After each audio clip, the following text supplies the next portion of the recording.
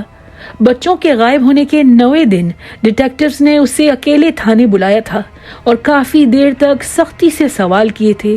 شریف نے کہا تھا اس دن کوئی کالا اغواکار نہیں تھا, تمہارے علاوہ کوئی مجرم نہیں تھا, ڈرامہ بازی بند کرو. آخرکار سوزن نے سر جھکا کر اقرار جرم کر لیا. اس نے 2 پیج لمبا کنفیشن لیٹر لکھ کر دیا اور وہ ایگزیکٹ لوکیشن بتا دی جہاں گاڑی جھیل کے اندر گری تھی.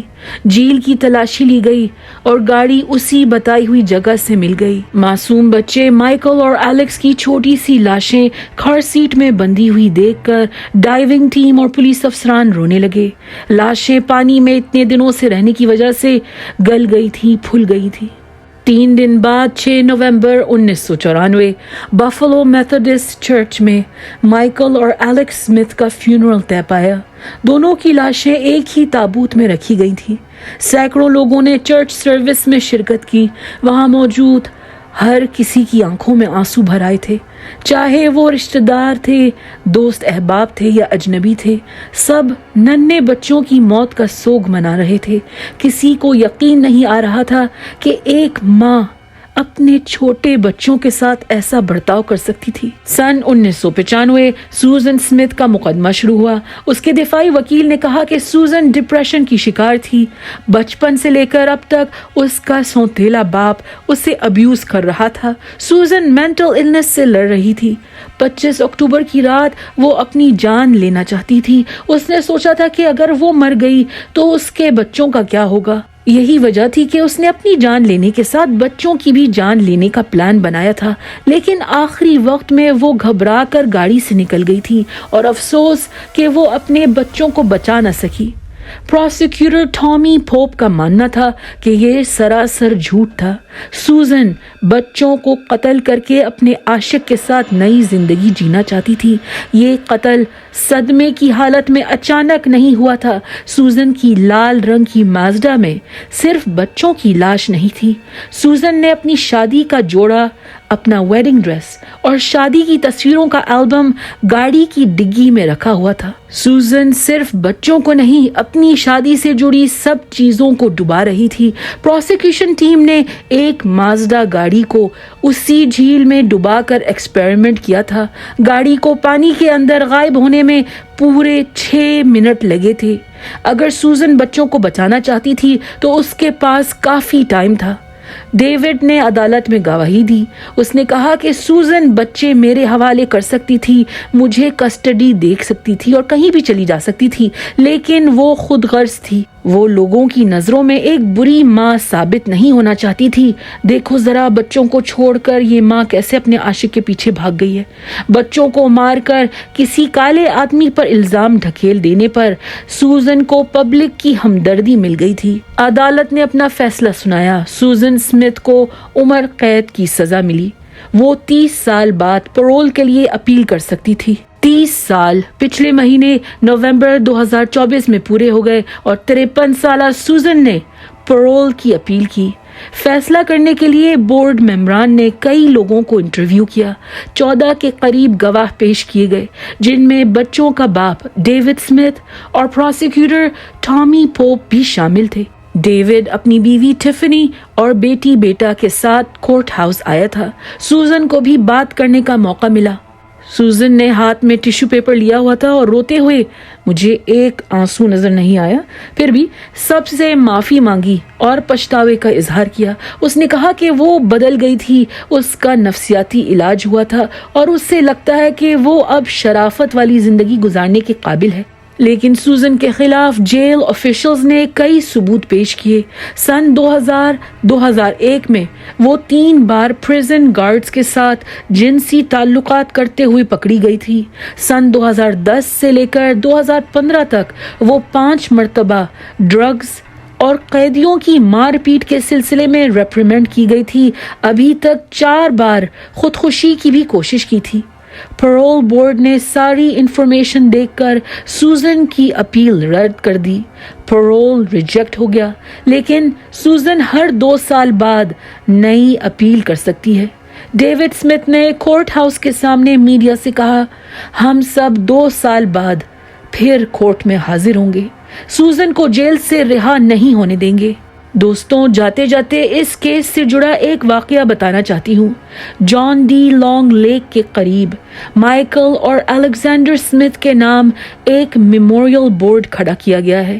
لوگ وہاں آ کر افسوس کرتے ہیں، پھول وغیرہ چھوڑتے ہیں۔ مائیکل اور الیگزینڈر کی موت کے 2 سال بعد سن 1996 میں ایک فیملی جھیل کے کنارے رکی تھی۔ بریک فیل ہونے کی وجہ سے گاڑی تیز رفتار میں پانی میں جا گری اور کوئی ان کی مدد کرنے والا نہیں تھا۔ گاڑی کے 7 پیسنجرز، جن میں 4 بچے شامل تھے، سب ہلاک ہو گئے۔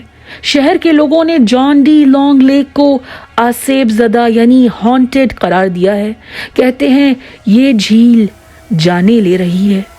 دوستوں، یہ تھی سوزن اسمتھ کی کہانی۔ ہمارے چینل کو سپورٹ کریے اور محفوظ رہیے۔ اگر آپ کو یہ ویڈیو پسند آئی ہے تو لائک، شیئر اور سبسکرائب کرنا بھولیے گا مت، ورنہ